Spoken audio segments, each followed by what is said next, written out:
Good afternoon, everyone. Thank you for joining us. I'm joined today by Superintendent of Public Instruction, Kathy Hoffman. Thank you for being here, Superintendent.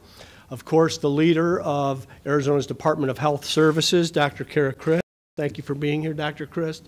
And the gentleman who leads our National Guard and DEMA effort, General McGuire. Thanks for being here. I want to take everybody through the latest information around coronavirus in Arizona, and then we're going to have an education update for you as well. I want to begin by just saying thank you. Once again, I want to say thank you to the healthcare workers, our doctors, our nurses, our healthcare professionals, everybody that's on the front line. We know how hard you're working. We're incredibly grateful for what you're doing in protecting Arizonans and protecting their lives, and also to the business leaders and to the workforce in Arizona. This has been a challenging time for everyone. We've been having a lot of discussions with business leaders and leaders of employer organizations so we could make the best possible decisions. And to all Arizonans, this is affecting everyone in our state. We're in this together. We've asked you to do a lot, and we're going to share with you the results of where Arizona is today, and it wouldn't be happening without your partnership and participation. I want to remind everyone, as I have over the last several weeks, that you are safer at home. Regardless of the information I'm going to be able to share today, coronavirus is with us today and going forward. It's highly contagious, and it's in every part of our state. And you really help Arizona when you are at home at this point in the pandemic. Today's numbers are 152,944 total COVID-19 cases. This week we have 2,751 average cases, and my heart, prayers, and thoughts go out to the 3,063 Arizona families who have lost a loved one to the coronavirus. All people in Arizona have been affected by COVID-19, none more so than these families, and you are in our thoughts and our actions every day. In terms of Arizona's trend today, our major metrics are headed in the right direction. COVID-like illness in emergency room has a downward trend. COVID patient, ICU, and hospital bed use has a downward trend. And the percentage of positive tests in Arizona has a downward trend. Let's run through the numbers. Blue line is COVID-like illness in Arizona. The gold line is influenza-like. If you look at the COVID-like, the blue line, you can see the two legs over the last 2 weeks are a dramatic drop down from 18.2% to 10.7%. That's in just 2 weeks, that much of a decrease. Thank you to Arizonans for participating in this improvement. Our COVID cases by day, if you can see on the chart, our cases began to ramp up in June and escalated. Through July, they're headed in the other direction. So for several weeks, we had a trend going in the right direction. Now we're seeing some, in the beginning of June, we had a trend headed in the wrong direction. Over the last couple weeks, you see the beginnings of a trend in the right direction. We need to continue that, headed in the right direction in terms of lessening our cases by day, and most specifically in terms of lowering our positivity rate in Arizona. The blue mountain data graph is the number of tests in Arizona. The gold line is our percentage positivity. We've been as high as 21.1% in this last week, a downward trend of 14.5%. It's the right direction. It's still too high but it is headed in the right direction. Let's look at our hospital bed capacity. This does not include the 2,600 additional surge beds in our preparation for a potential worst case scenario. But what you see here is capacity. The gold is the COVID-like illness, or the patients that do have COVID inside our hospitals. If you look at the course of the last 6 weeks, you'll see an increase, a flattening, and the beginnings of a slight decrease. You'll see the same thing here with our ICU beds. Does not include the surge capacity beds that we had, but for the patients that have COVID, you've seen an increase, a flattening, and the beginning of a slight decrease. You'll see the same trend here for ventilators around COVID-19. Our testing by day. The blue line is PCR test. The orange is serology. We are over 1 million total tests in the state of Arizona, with many more on the way.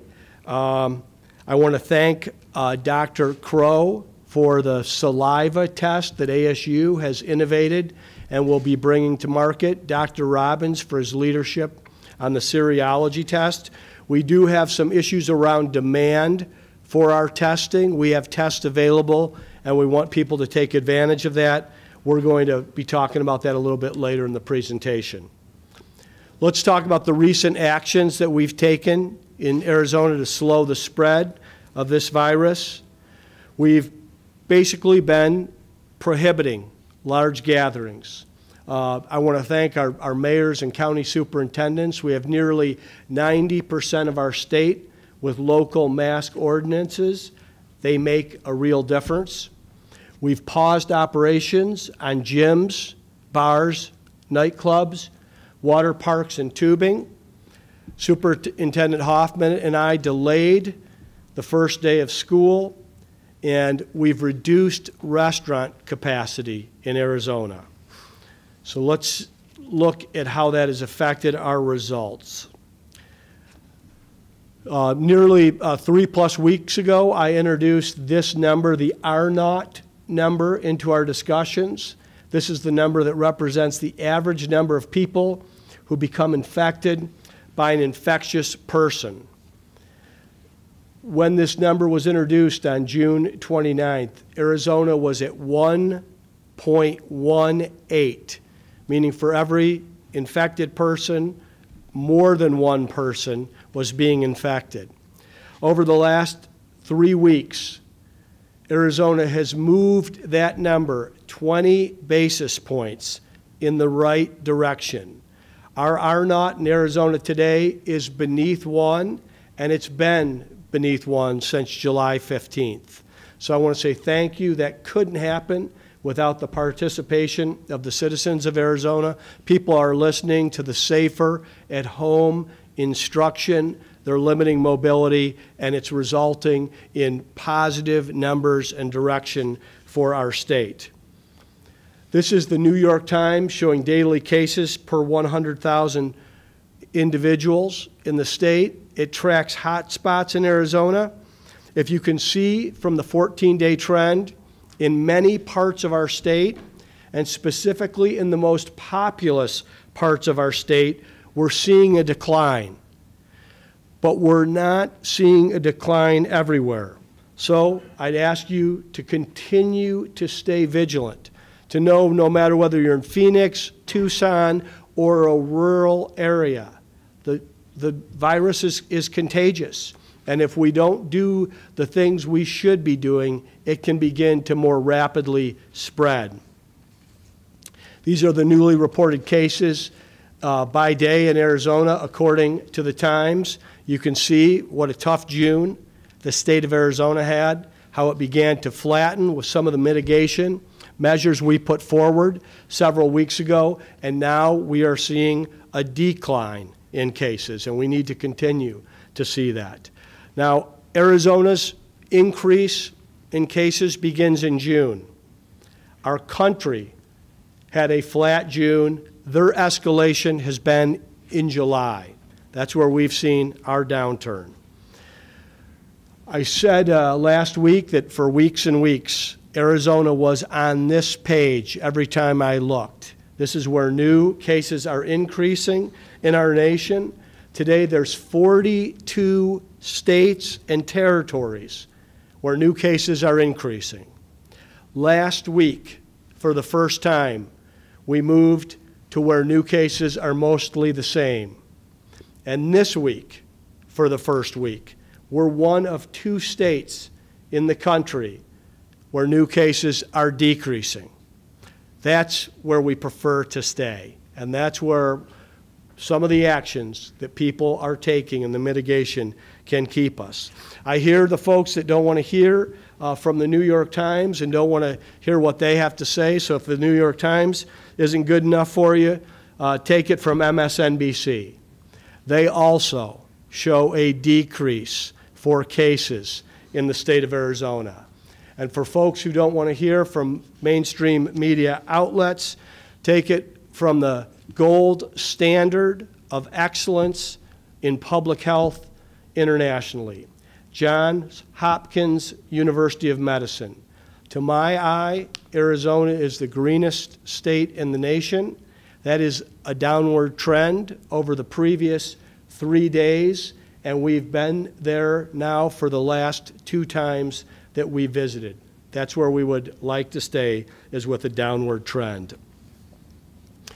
This is the COVID tracking project. I think they do a very good job of simplifying things. They also let you go to a graph, and whether you want to see it by state, region, nation, or country, you can customize it.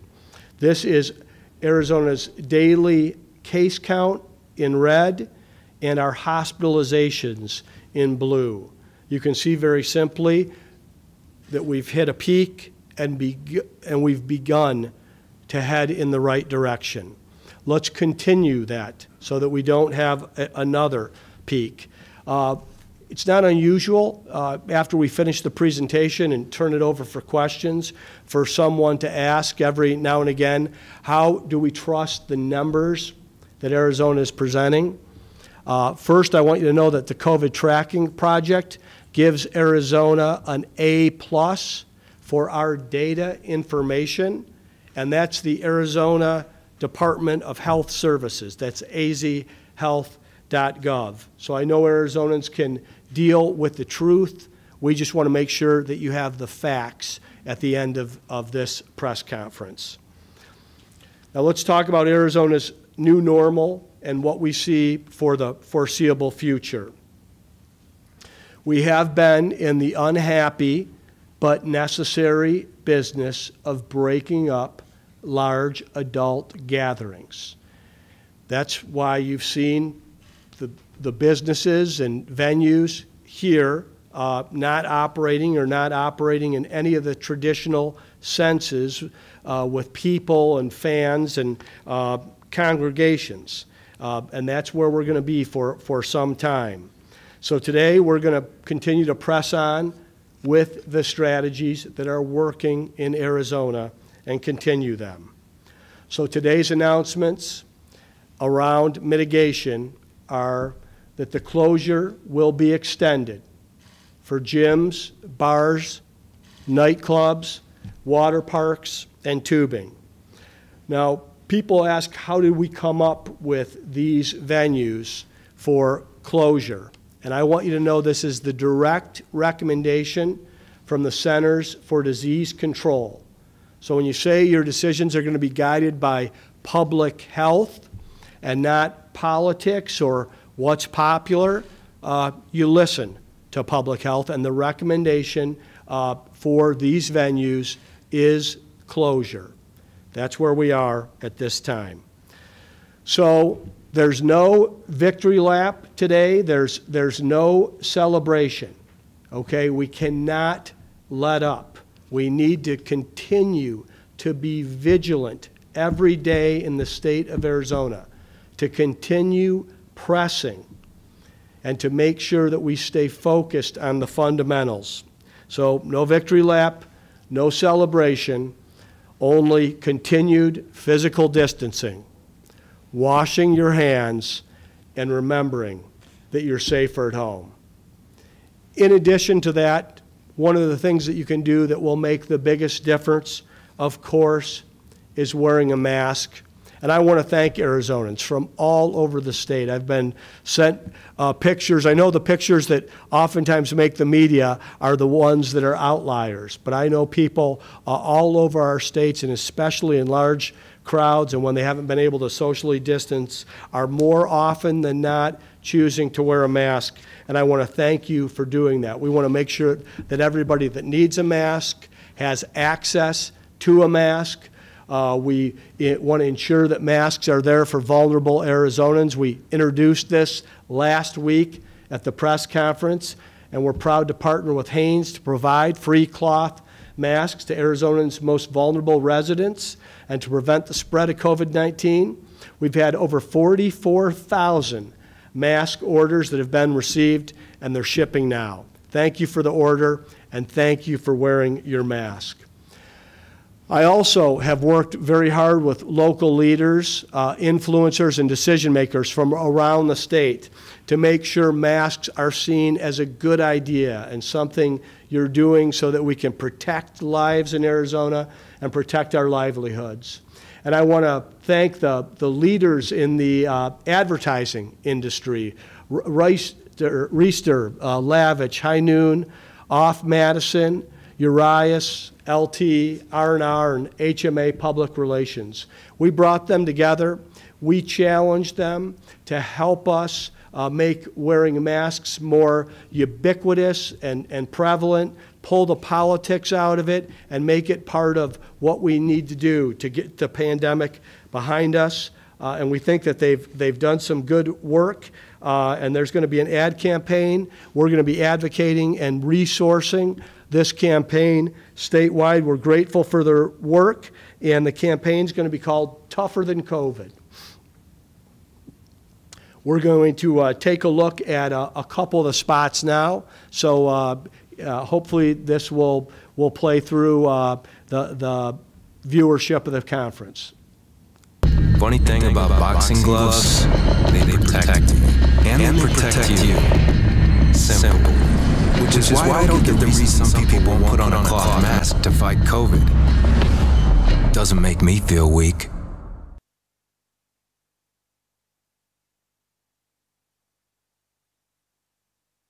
Hay algo peculiar acerca de los guantes de boxeo. Me protegen y te protegen a ti. Así de sencillo. Es por eso que no entiendo por qué hay personas que no quieren usar una mascarilla de tela para pelear contra el COVID. No me hace sentir débil. In both English and Spanish. They're going to be on TVs, billboards, and social media. And once again, I want to thank our team of marketing professionals for donating their time and giving us a really excellent effort. And we're looking forward to getting these on the air and on a billboard close to you. There's another billboard as well. Go ahead, tell me my mask looks weak. I think there's more to follow. So I want to switch gears now, if we can, to public K-12 education, something that's very topical and important in Arizona. I want to thank Superintendent of Public Instruction, Kathy HOFFMAN, for being a partner and a leader and for prioritizing Arizona children and safe and successful education in our state. I also want to thank Representative Michelle Udall and Senator Sylvia Allen for their effort and input into the plan that we're going to present going forward. And with that, I want to turn it over to Superintendent Kathy HOFFMAN. Superintendent. Thank you, Governor Ducey, and good afternoon, everyone. I'm thankful for our continued collaboration to ensure that our school communities have the policies and supports that they need to be successful and safe in this upcoming school year. Since my first day as superintendent, I have stated my relentless optimism for public education. But I will be honest that my optimism has been tested over these past difficult months. the education community has been called on to completely rethink the system and adapt quickly to new policies and regulations. School leaders and educators are under a tremendous amount of stress as they plan for the upcoming school year, and they have already done a great deal of work to plan for high-quality learning opportunities for students this year, no matter where that learning will take place. But I cannot ask our educators and families to enter this school year without critical assurances, policies, and resources to set them up for safety and success. That's why I'm proud to join Governor Ducey here today to outline additional clarity and guidance around the start of the next school year, including developing benchmarks based in public health data that schools will use to determine the start of in-person instruction, a dedication to fully fund distance learning, flexibility and clarity around on-site learning requirements for vulnerable students, continuity of pay for all educators, and critical policies that support safety and student learning. Each of those pieces are extremely complex and have taken time and partnership to work through. I want to thank Governor Ducey and his staff for their collaboration as we've worked to build a path forward in these extremely uncertain times. I also want to express my gratitude to the many education stakeholders, educators, and school leaders who have offered feedback and ideas each step of the way. Today's plan is both comprehensive and flexible and will allow schools to adapt to the unique public health needs of their communities while doing what they do best, educating our students. I have said before that protecting our school communities is a statewide effort.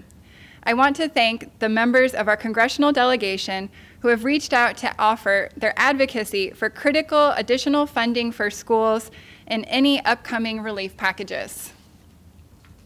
I also want to thank the Arizonans who have taken this pandemic seriously, who have made sacrifices, worn masks to protect themselves and their neighbors, physically distanced, and stayed home whenever possible. COVID-19 has impacted all of us. It has impacted my family, my staff, and my friends. My brother, living in Italy, was one of the first there to contract COVID-19 in February when there were still many unknowns, and thankfully he made a full recovery. My husband, a physician in residency at Phoenix Children's Hospital, faces risks in his job every day. And COVID-19 has impacted our students. Since March, I've thought often of these students, of all the students that I met during my school visits last year, and wondered how their lives have changed during this crisis. I have thought especially about the students I met at Chinle High School in the Navajo Nation. During the school day, Chinle's students have access to amazing opportunities like welding classes that make learning hands-on and tangible. During basketball season, as you may have seen on Netflix, thousands of family and community members pack their high school gyms for games, and in the spring, that same gym is transformed into a celebratory space to honor their high school graduates. Chinle's high school building is much more than a set of classrooms. It is a community gathering space. It is a space to build the skills, minds, and hearts of the next generation.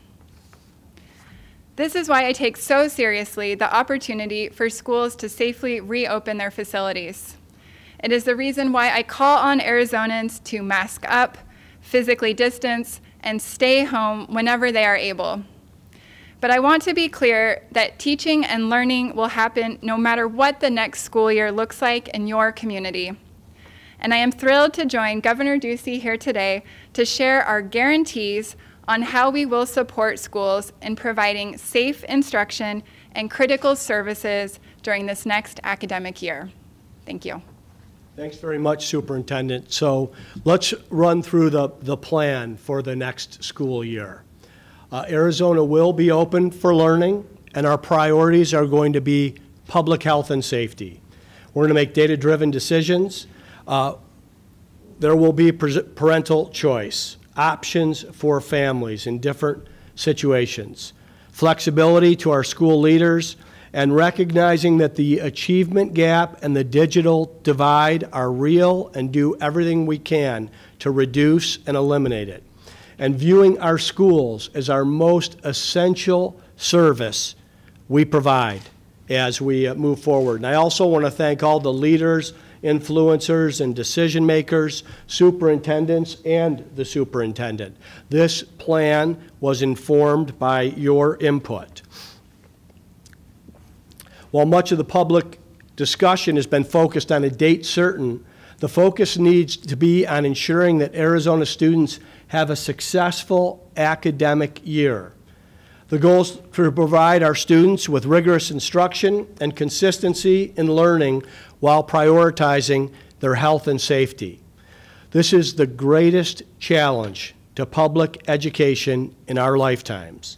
And Arizona has the opportunity to lead the nation. And that's Superintendent Hoffman and my goal, to make Arizona a model state in this situation, providing the best learning experience to kids in the safest environment during this crisis. So, 180 days of instruction or equivalent hours will be required this year. There will be options for in-person and distance learning. And there will be teacher-led distance learning that must begin by the first date of the academic school year.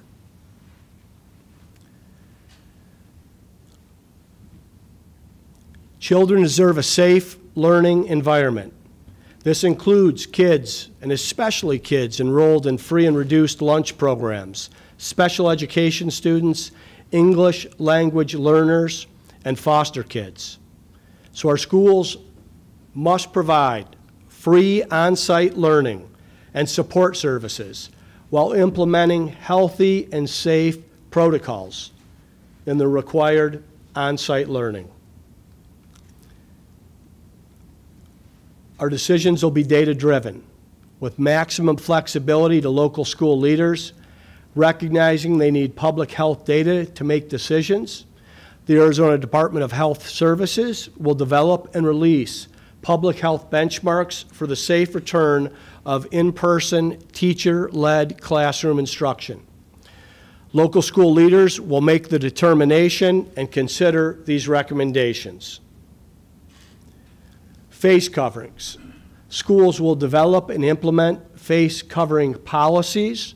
All adults will have a face covering on inside a school. There will be exceptions for students when they can socially distance, are outside in playground settings, breaks for students to take their masks off in a safe environment, and other exceptions outlined by the Centers for Disease Control. In terms of resources, we will bring in an additional investment in K-12 education from the Federal CARES Act in terms of $370 million in grant dollars to schools. This will ensure budget stability, recognize additional costs in-person learning will bring to districts in the school year. And closing the achievement gap.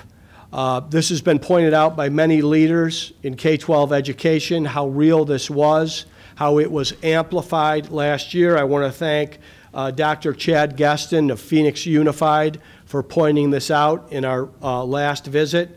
$40 million to expand broadband, $20 million to bring in support for high-need schools, $6 million for the Teachers Academy, $1 million in micro grants to support innovative programs, $1 million for the School of the Deaf and Blind, $700,000 for leadership development, $500,000 for tutoring kids from Teach for America. So if you have questions or you want to see more on this, you can go to your school's website for specifics to your superintendents. This will also be up on the superintendent's website along with the governor's website with more to follow.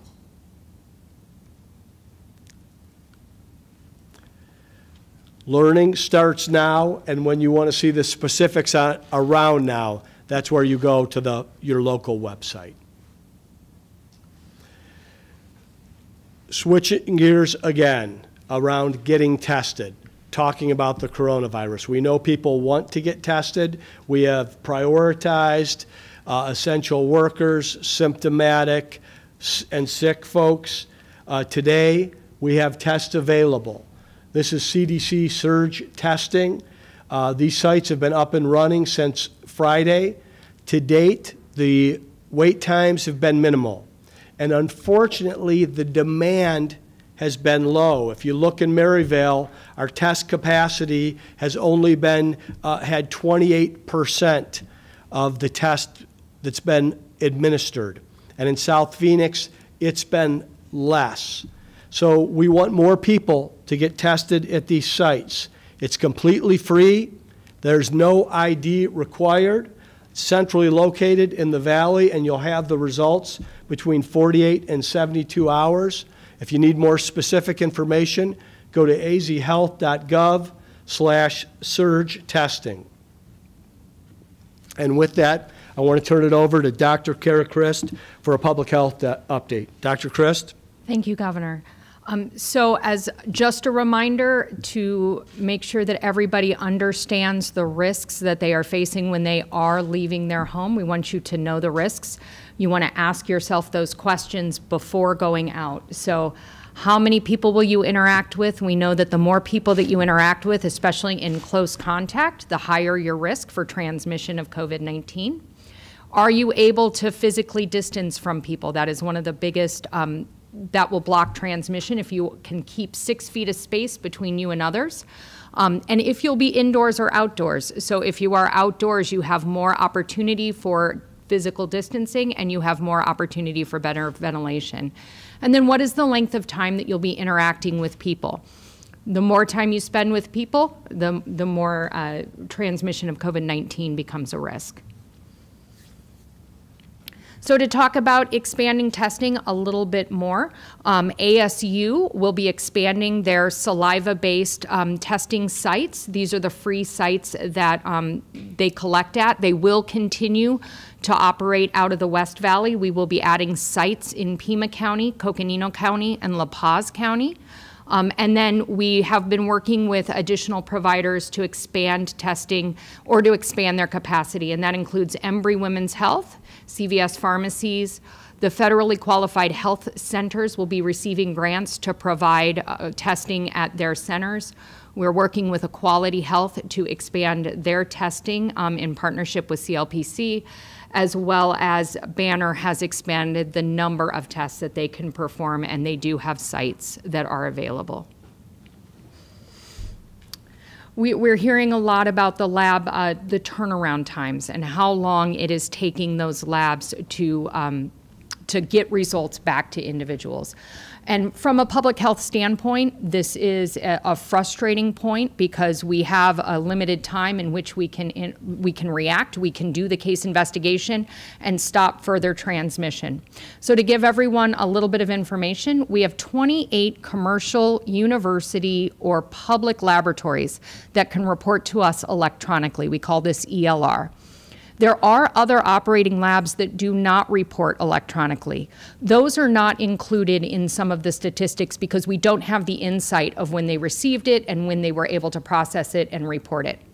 The current statewide turnaround for ELR labs is about 5.2 days, but the individual labs will range from same day to on average 7.5 days, and that's the time that they collect to the time that they get that result.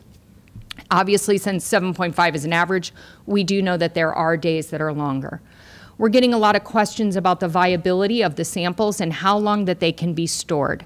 And so they can be refrigerated for several days, between 3 and 5 days, depending on what type of media they are in and how they are collected. They can be frozen at your regular freezer temperature, so minus 20 degrees for a week.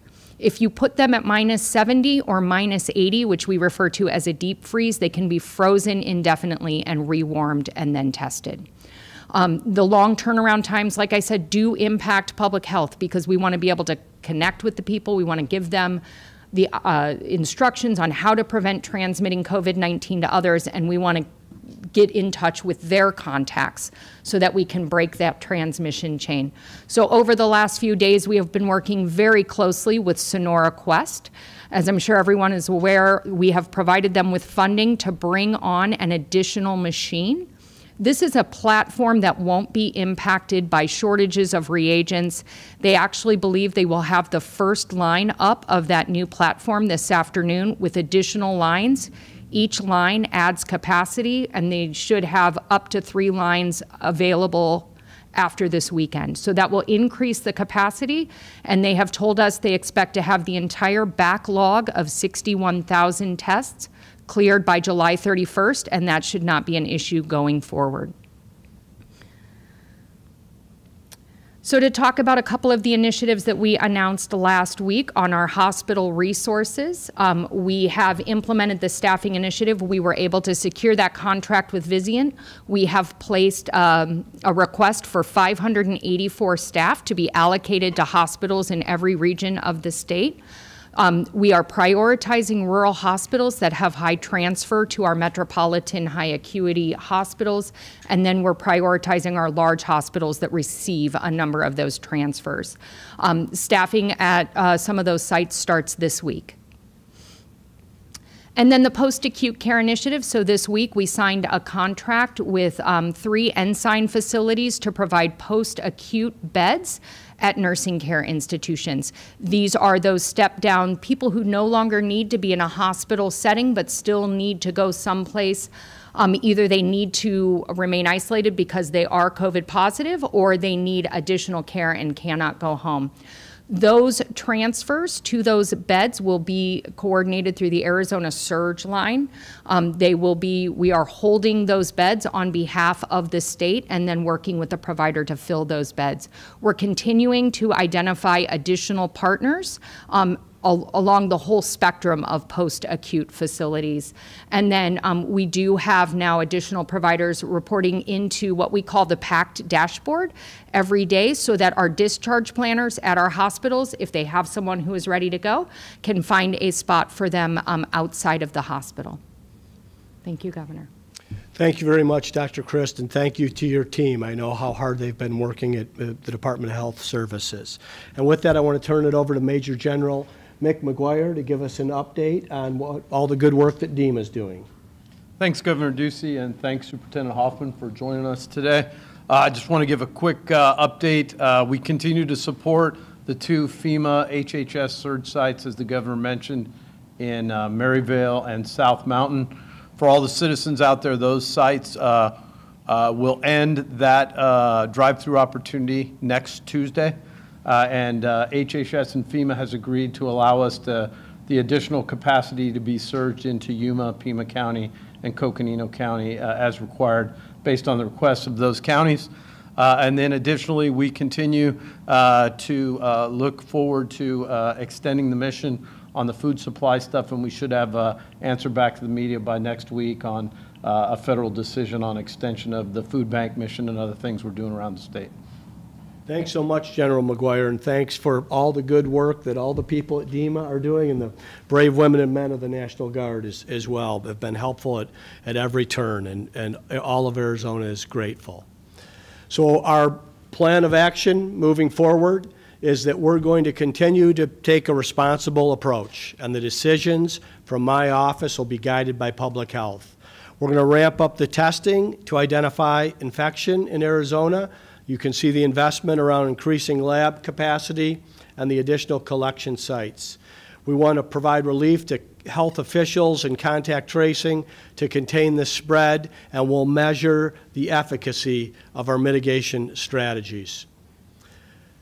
Metrics to watch: we've had a downward trend in cases, but we are going to continue to focus on additional testing. So with that, there may be more cases on our horizon. Please, let's focus on the percent positivity. That's a number that we want to drive down. We're in a position today where we have capacity, where people that are curious can get a test, and we want to encourage you to get a test and schedule a test. You can go to azhealth.gov for more information. Also, that mobility and R0 number is something we want to keep below 1. If you make good decisions and are responsible, stay safer at home, that's helpful there. And of course, we want to make certain, as we have the entire time, and this is why, again, I want to say thank you to our doctors and nurses and healthcare professional and hospital leaders. We have had capacity in Arizona. We've been able to bring capacity to Arizona, and our commitment is we will maintain capacity in the state of Arizona. So the next steps are wear a mask, wash your hands, physically distance, and when you can, stay home, please. Wear the mask. The virus is widespread, and remember, you're safer at home. And with that, we'll open it up for questions. Patrick? We're going to start with Peter from KTAR. Good afternoon. Dr. Christ, for you, 2 weeks ago, you were on our air on KTAR saying you were looking for 10% positivity rate or less, of course, to possibly reopen the schools. And I know we're away from a date-specific target at this point. Does that number still stand with you? Would that still be helpful to encourage districts or to show districts that it might be safe to resume in-classroom learning? So we will be taking a look and determining those benchmarks. It likely will be a number of different benchmarks, including a decrease in the positivity. The World Health Organization has indicated that you want below 5% to indicate that there is less community transmission. We do want to see that drive down, but we likely won't put a very specific target on that to allow for flexibility. Still not looking for a specific number then, I guess, is, yeah, because like you said, it's a mixture of things. Yes, so there's going to be a number of benchmarks that we are going to be looking at and providing as data points. Very good. And Governor, there was a piece of legislation moving through the House that it got approved regarding protecting businesses and other entities from lawsuits related to COVID-19. It never made it out of the Senate. Would you consider calling a special session on this topic and perhaps some others related to it? There's discussion right now at the federal level around this limiting of liability that may satisfy what the desire of the House and Senate were in Arizona. I want to see where that package comes together before we make a decision around that next step. Waiting for the feds then, okay. Yeah. We want to see what the feds are going to do. They're going to do something. And it's going to be likely this next week, and then we'll have a better line of sight as to what might be needed in Arizona. We provided input from the National Governors Association on that, and I sent a letter to our delegation, so I think people can see what's important to me and I think to the state of Arizona. We'll go to Andrew from the Republic next.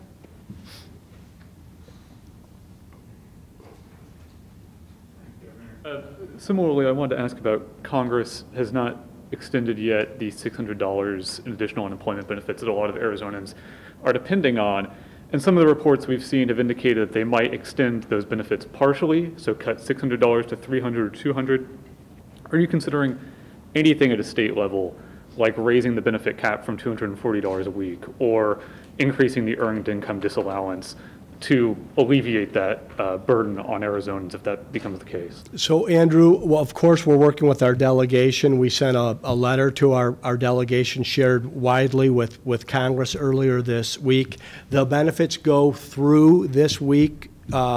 We are in right now. We know that Congress never gets anything done until the last minute.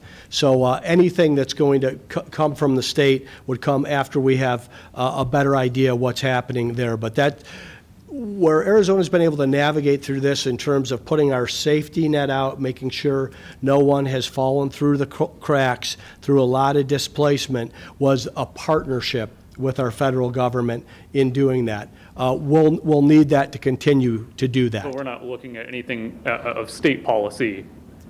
I want to see what Congress is going to do, and they're going to do something this week. And you previously said that you wanted a public process to decide the fate of a Confederate monument in front of the state capitol. Your administration has now allowed that monument to be removed by a private organization. Why did your administration listen to the United Daughters of the Confederacy in taking this down now, but not the NAACP when it was calling for this step years ago. So I want to say I continue to want a public process. A public process wasn't available, and the legislature was not in session. The decision was basically left to the Department of Administration. Can I finish the answer, please? Sure, but do you disagree with their Can I finish the answer? Sure. Okay, is it my turn? Yes. Okay. Go for it. The Daughters of the Confederacy is the organization that gifted the memorial to the state. They wrote a letter to the state and asked for it back so it could be repaired. They would like to put it in a separate location, not on public property. They were the individuals that gifted it to the state. They asked for it back. We granted their wish. But did you disagree with the Department of Administration's decision to do that? No. But it wasn't a public process like you said you wanted. There wasn't a public process available. We're going to go to Telemundo, and then we'll come over here to Billy from iHeart. So I wanted to get some more clarification about the schools coming back to sessions. You mentioned there was a required on-site learning part of your presentation with the 180 days as well. What will that mean exactly with schools that choose to do completely online learning for the semester at least? Superintendent? So we fully expect all of our schools to start distance learning within the next couple weeks. And so that 180-day or equivalent instructional hours can be met through distance learning, through online learning. The on-site learning requirement, in this executive order, we've actually provided a little more clarity around that from 2 executive orders ago when that was first in the prior executive order. So, and the intent behind this requirement for on-site learning is that we do have students where for them, school is the safest place for them to be. We have at-risk student populations or students who need very special services that only their school can provide.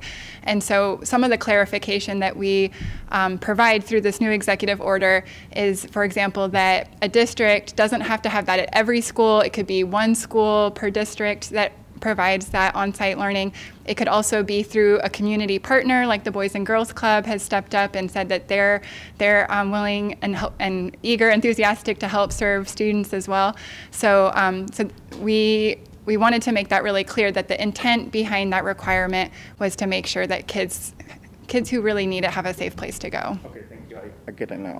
I also have a follow-up about the benchmarks. I mean, you guys weren't specific about what that's going to look like. I mean, school is about to start in just a few days, few weeks. So when can we expect to get a complete list of what you guys will have as a metric to give to districts to know that it is safe, that they can do their decisions based upon this? Because, I mean, there wasn't really anything mentioned about that today. You want me to start it and then? Sure. Okay, I'll start that. So in the executive order, the Department of Education will be working with the Department of Health Services and our county health offices to develop this framework by August 7th. So it could be even sooner, but we wanted to give all of us some time to be looking at different benchmarks and data points and come to consensus of that. And then the idea is for our local school leaders, like school governing boards and superintendents, to have a framework to use and to be working in conjunction in close collaboration with their county health departments. Could you just specify what would that look like maybe? What points in those benchmarks? So we'll be taking a look and reviewing what other states are using as benchmarks, as well as making sure that they're consistent with the Centers for Disease Control and the White House Task Force. And so we will be bringing that together. The team's already started on that. Okay, all right, thanks. Thank you, Governor. Billy Harfash, iHeartRadio. Going in a little bit of a different direction, you've probably heard there's been some good news about a possible vaccine.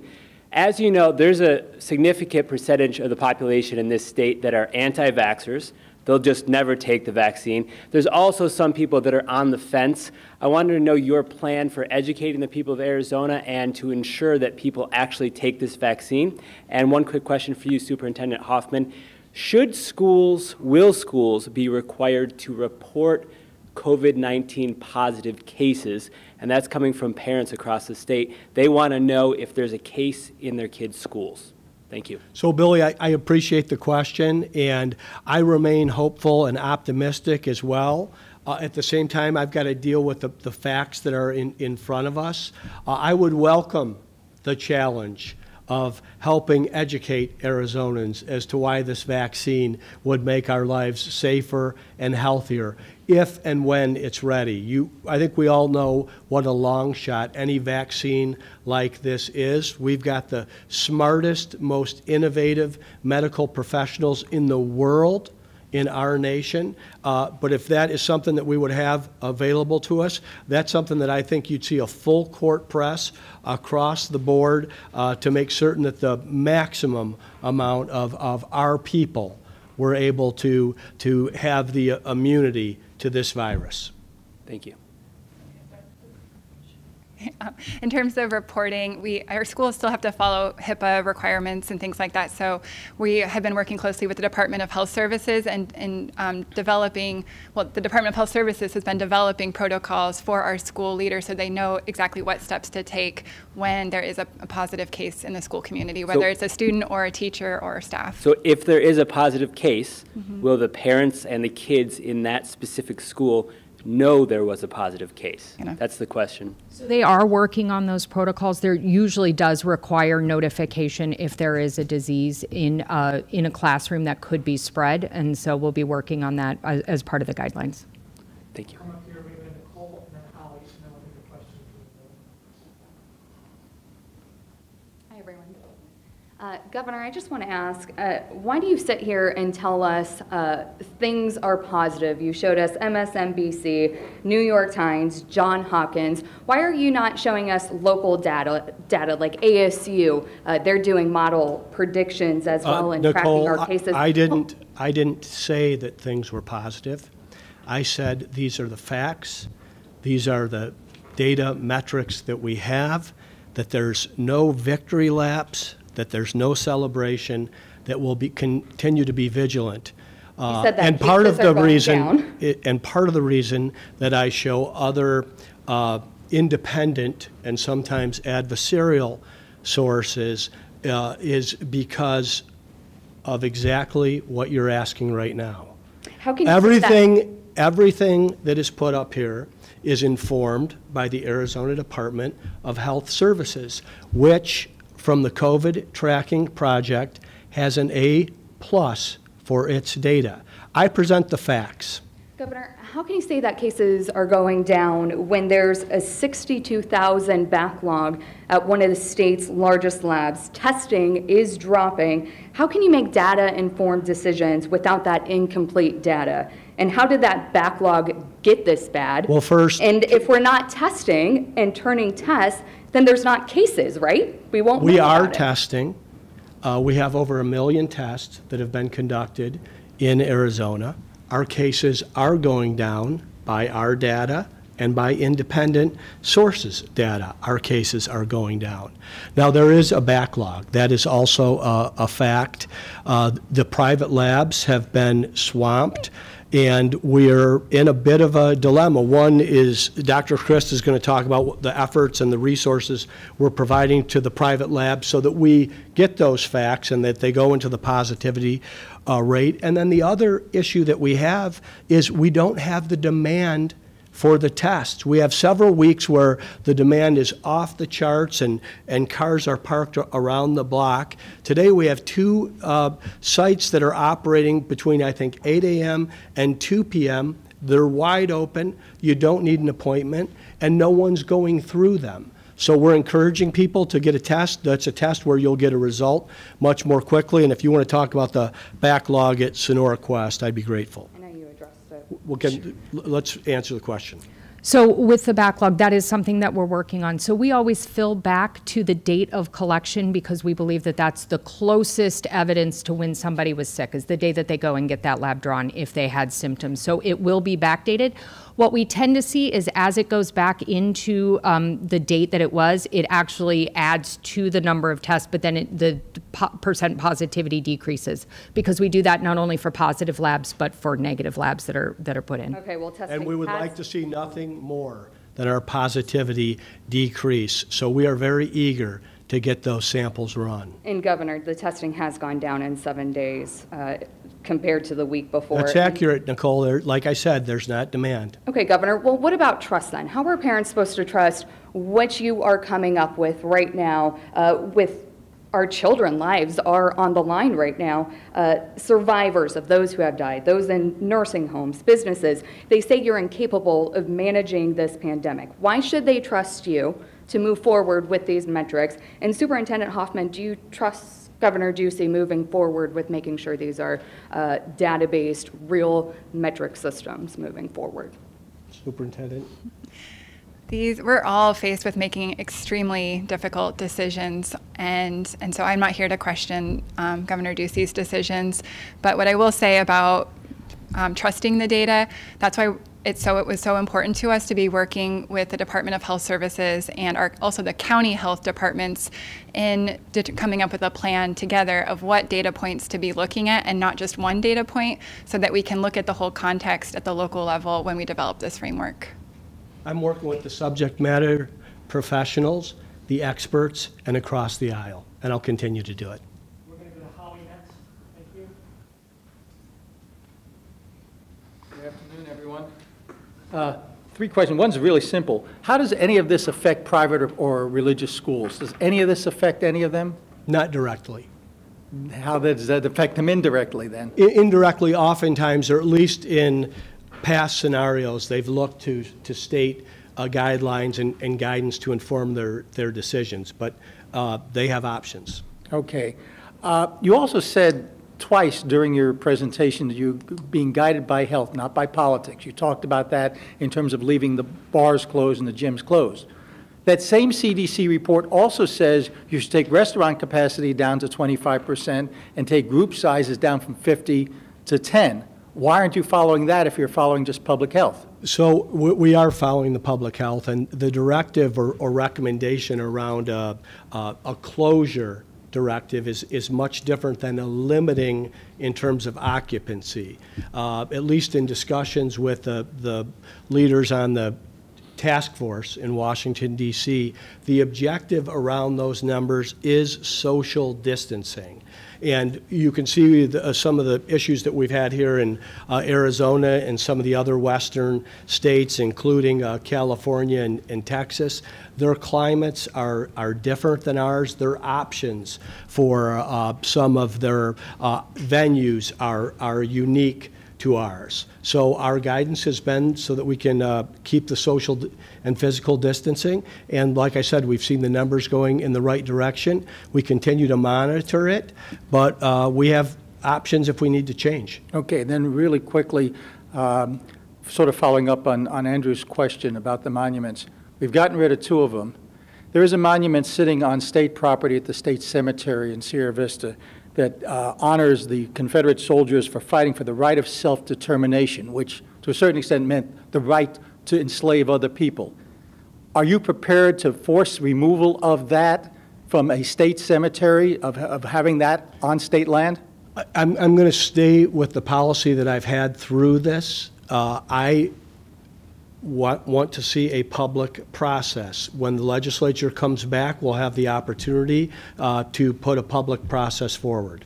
But you have the public. The Department of Veteran Services exists within your agency. DVS could set up public hearings. They could do that now. You seem to be wanting to kick the can down the road. No, I don't want to kick the can down the road. I'm focused on coronavirus right now. This is a question that you've been asking me for well over a year, and I've stayed to the same policy that I am not unilaterally going to make decisions on monuments and memorials. There should be a public process. Thank you. Thank you. We're going to go to Angela Gonzalez from Phoenix Business Journal. Angela, go ahead. You might need to unmute yourself there, Angela. We can't hear you. Oh, sorry. Now, can you hear me? Yep. Yes, we can. Can you hear me okay? Yes. Yes. Okay, thank you. Thank you. Thank you for taking my question. Just a couple questions around the schools. How will funding be allocated to the schools? Does each school have to apply for this grant money? And then also, if we can throw this one in too, if COVID cases go up for any of the schools, will the state shut down schools one by one in particular? So I'll answer the resource question and let the superintendent as well. The idea is that we want to fully fund our schools, our teachers, and our educators. We also know there's been additional funding necessary, so we're working with CARES Act dollars, flexible funds, and schools that follow the guidelines that we are presenting are going to have access to these funds. And I also know, at least as I was coming into this press conference, I saw discussion around additional funding from Congress as well. So that's a possibility. And if you want to talk about some of the guidelines, and Dr. Christ on the public health side of things. Thank you, Angela.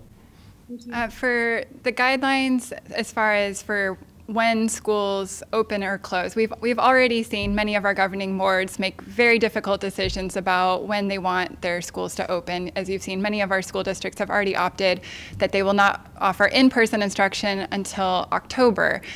So we do expect that schools will have different start dates depending on local circumstances, and what we're going to do, what we're committed to doing that is in this executive order, is creating a framework that identifies the different data points that they can use with their county health officials to determine whether or not schools should be open for in-person instruction. There could be scenarios in the future where a school could open for in-person instruction, and then if there happens to be another outbreak in that area, they may need to close again. So that is a possibility, and that was actually included in part of our roadmap for reopening schools, that we outlined different types of recommendations for different scenarios, and that's one of the scenarios that we accounted for.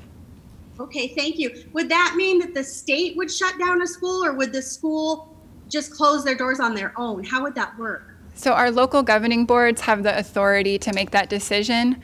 And so I would expect it would be the local governing boards making a decision in conjunction with their local county health offices. We're going to come back to the room here. Thank you, Angela. I'm going to go to J.J. Cooper from AT.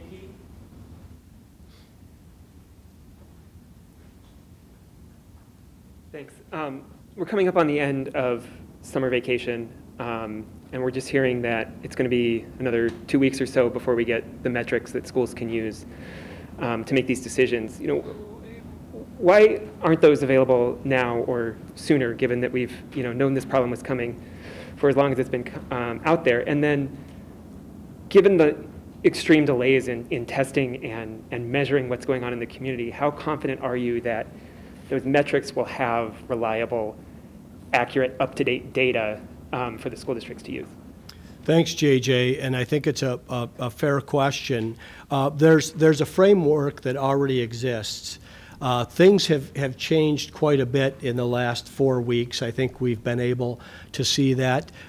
When we first had our meeting with the superintendents after the end of last school year, all of the preparations were about going back into school in the traditional setting.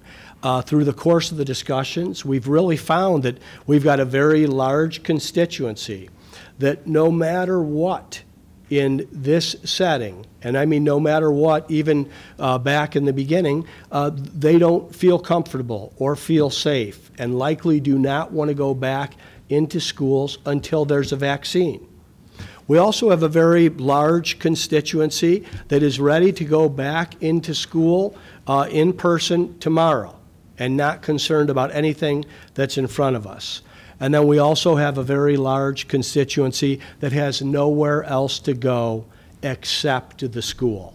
Okay? Their parent may be one of our frontline healthcare workers inside the hospital, and they have to go to work. So we're trying to enhance the guidance to answer all the questions, just like some of the questions that we faced today around what if, and what happens, and what if this scenario happens in a school, what if a student, what if a teacher, what if a classroom, what a cohort. You can really go down one after another. We're letting, like I said, the subject matter experts from public instruction, and the Department of Health Services, along with the Centers for Disease Control, do that. What we laid out for you today was that we're going to have a safe and successful school year in the state of Arizona with flexibility, ample resources, and there will be hybrid options available.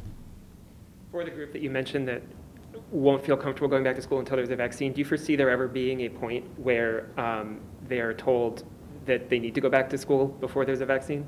Arizona's always been a state that's respected parental choice, and I want to really hand it not only to our leaders and our superintendents and our teachers, but I think as much as I wish we didn't have to deal with what happened in the spring, I think our state had a leapfrog forward in terms of innovations and teachers that have embraced distance learning.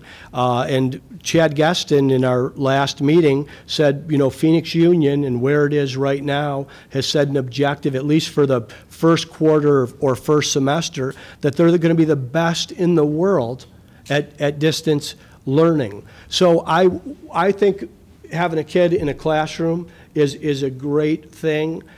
In this situation, somebody that's got an underlying health condition or a weakened immunity, we would never force them to do something that would be against their safety, and we would want to provide options for them. Do you have anything to add, Superintendent?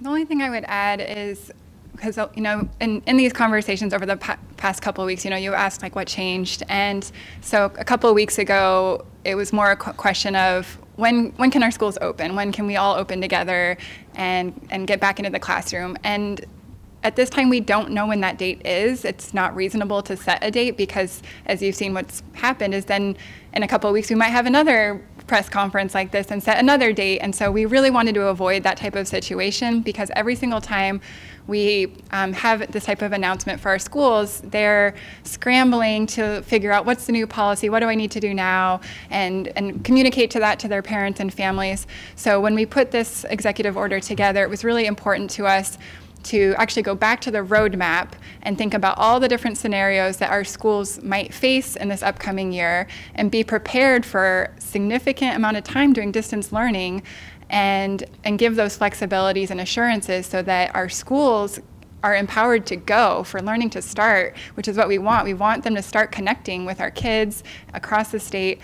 So I'm back to my optimism that this will be a durable plan, that we can use the framework and the public health data rather than setting a date which could change again.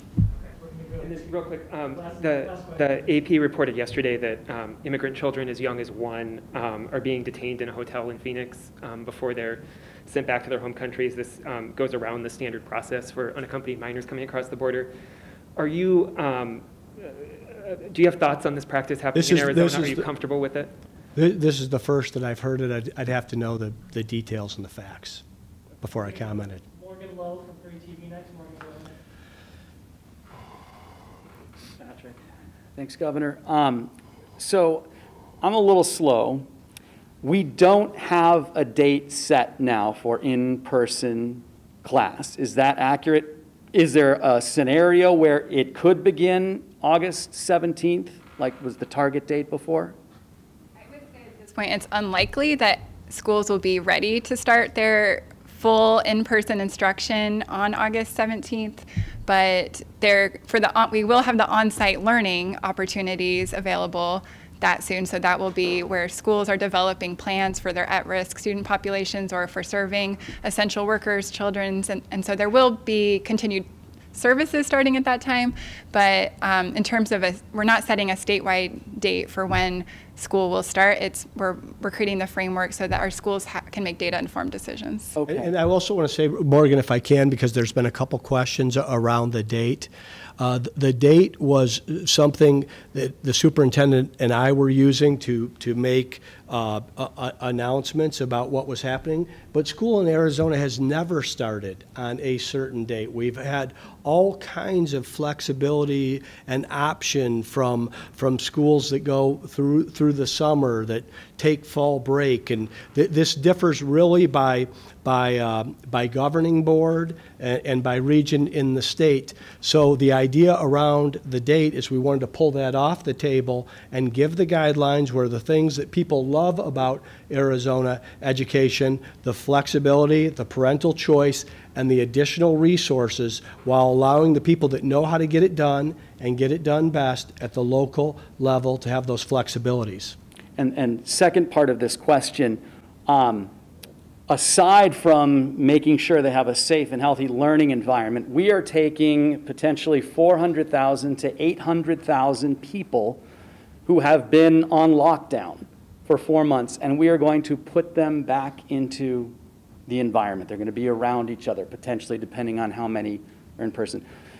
Is part of this process of getting it ready figuring out how we're going to deal with potentially another big spike in cases, because this has been a protected, population. Now they're going to be out there. Are you concerned that we're going to see a big spike, regardless of how careful schools are? Do you want to talk about that from a public health perspective and the situation that children are in versus are vulnerable, please? Sure, Governor. So, Morgan, when we look at bringing back any kind of group, we do expect to see some transmission of COVID. One of the biggest things that we have been planning for this entire time has been the upcoming influenza season, because we know that that's also going to cause a spike. What the data is currently showing is that kids under 10 don't transmit COVID as effectively as adults do. So that would limit that, as we're watching what's going on with daycares that have been operating, as we've been watching around what's been going on around the world. So that will have less of an impact, but we will continue to monitor, and there will be benchmarks that we will look at to determine if it does look like it's increasing. And we'll be monitoring all of those metrics that the governor pointed out. And then just really just one final thing. We're changing the way kids are going to be learning. Superintendent Hoffman, are you concerned that our state of children aren't going to get the education this year that they would have gotten a year ago? Yes, that's what the story I mentioned about Chinle high school students, that they have, when they go to school, they have the opportunity for welding, for chemistry, for music, all these opportunities that kids do not have at home, which is why it's our shared goal to get to a point where schools will open. And we're not there yet, and so every day that our schools are not fully open and serving students in the way where they have wraparound supports is a setback for us academically and for social services and all the services that our schools provide. So I want to acknowledge that our educators are going above and beyond to design a complete new system of online and distance learning, and they're doing everything they can to connect with kids and families, whether that's calling them or online conference, the video conferencing, and doing everything they can to connect with their families. But it's never going to be the same as having all kids coming into a classroom and having all the opportunities that our schools provide. And we know there's differences in family resources. So some of our families don't have internet, don't have computer skills, maybe you have parents that don't speak English. There's just completely different types of home situations that I'm very concerned about. And Morgan, I would add to the question, am I concerned about our kids and the education they're going to receive this year? Of course. That's why we're working so hard on putting a plan, as the superintendent said, that is durable, regardless of what is in front of us, so that we can maximize our children's education, make it as successful and safe as possible. I am confident that our kids did not get that experience last year. I think our teachers did everything they possibly could, getting thrown the curveball that came their way. But our kids have some makeup work to do through no fault of their own, likely around math and reading and other things. And the other question was, am I concerned about a spike in the future? And of course That's why we begin every day with the numbers. We close every day with the numbers. We're being so vigilant around this. I think the challenges that we have in Arizona aren't all that much different than pretty much any other state in the country, and this is where it really is on leaders and local leaders and teachers and parents and superintendents to be innovative and creative and flexible in figuring this out. And that's how the plan was written, to not only provide the best that we could put together, but to allow others to add to that plan, to make it better, and then to share those best practices across the state and across the country. Thank you. Keep going. We're going to go to the Zoom board next. We're going to go to Ben Giles from KJZZ. Ben, go ahead. Hi, thank you all. Two quick questions. First, we've talked a lot about guidelines for schools to return to in-person learning situations.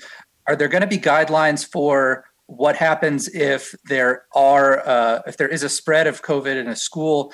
Guidelines for how to pull the plug and how to operate if things go haywire? Yes, so that will be part of that. They'll work with their local county health departments. So county health departments are always working with their schools in influenza season when there are outbreaks of disease.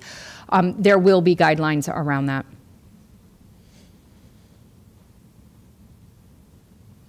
Ben, did you have one more? Yes, Governor, you also talked about a discouraging statistic that it seems the demand for testing has gone down even as you've worked with state officials and other private organizations to expand testing opportunities. I wonder, and I open this question to Dr. Christ as well, what do you attribute to the lower demand, and how maybe can you inspire confidence in Arizonans to go out there and get tested? Well, I'd be speculating, but I think it could be a number of things. One, testing has been a huge challenge in Arizona. The testing in terms of supply chain and national resources was really going to many other places because the other places were the hot spots for so long. Arizona was really not in harm's way writ large the way the eastern seaboard was for March and April and May and June. As we began to have our increase in cases and increase in testing, a lot of our wait times went longer, and we've worked very hard to make it more convenient for people to get a test. And then in addition, sometimes the return has been too long.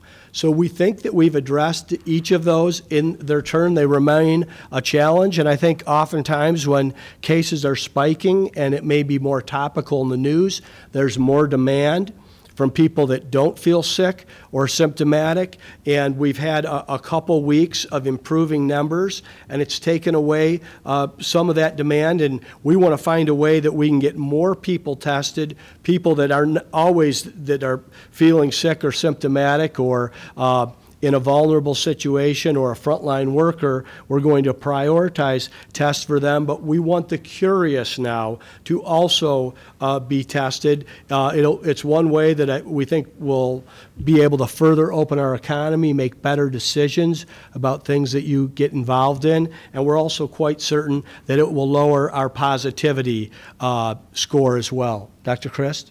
That was perfect. I think I agree with everything you said. Thank you. We're going to try and get you a few more here as you wrap it up. We're going to go to Josh from 12 News.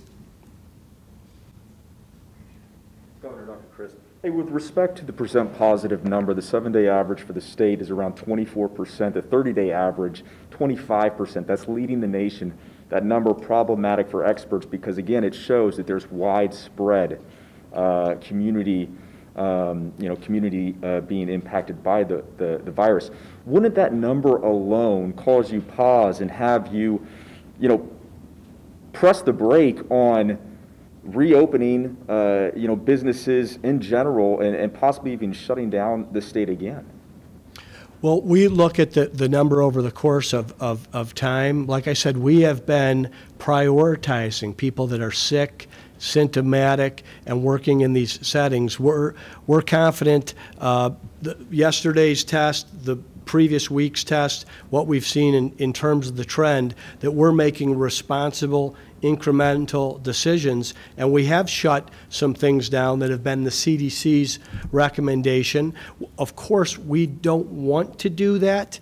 We felt that that was necessary in which to do that, and then the fact that we can expand testing, logically, you should see a decrease in terms of positivity, and much of what we're talking about is still several weeks out. So oftentimes we have folks come in and say, why aren't you letting us know further in advance? I mean, this has been a dynamic and fluid situation. It's changed. It'll continue to change. Do you have anything more?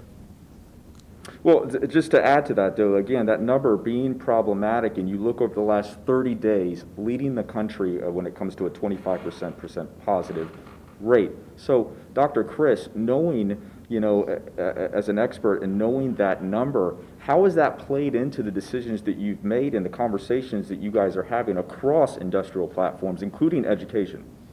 So we are looking at the percent positivity. Like I said, we are looking at it from the previous weeks. So as the percent positivity is reported, you want it reported against the time frame that it was actually taken, not the time that it's reported to the health department. And so that may be one of the difference between the 7-day moving average as well as like what you see on our website.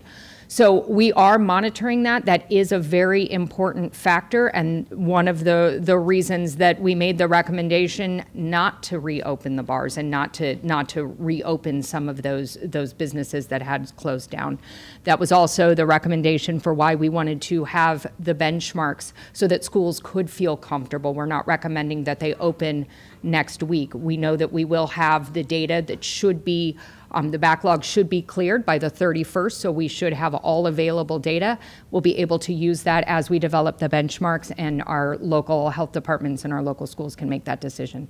When it comes to, we're getting inundated when it comes to workplace outbreaks. People getting sick at a workplace, and then it's spreading it through coworkers, especially with some essential workers. What are your guidelines, specific guidelines for how a workplace should deal with something like that?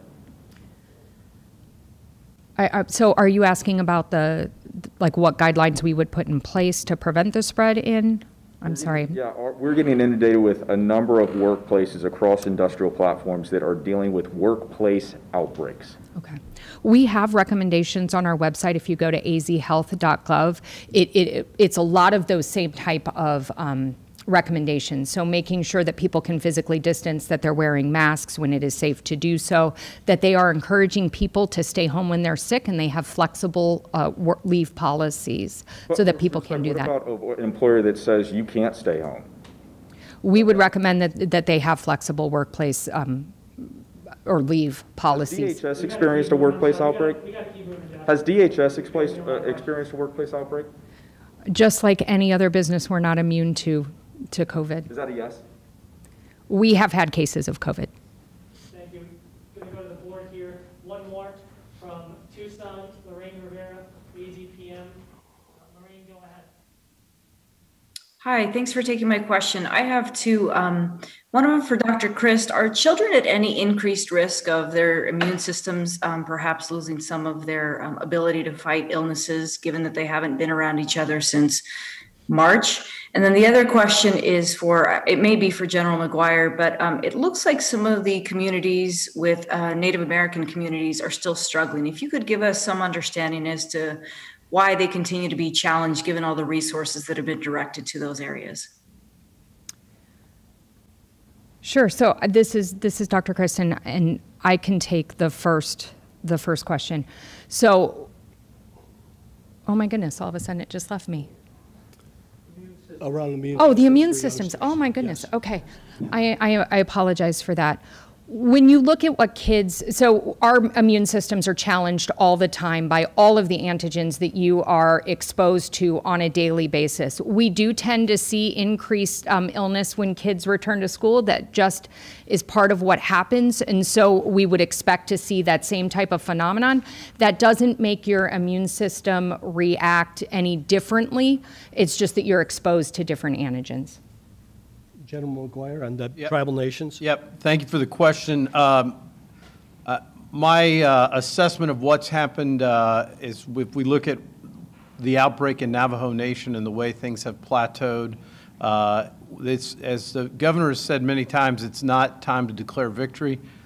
We find in a myriad of locations where there's, especially on our tribal nations, 22 of them here in the state, that the nature of multi-generational homes is one of the primary factors for a continued spread.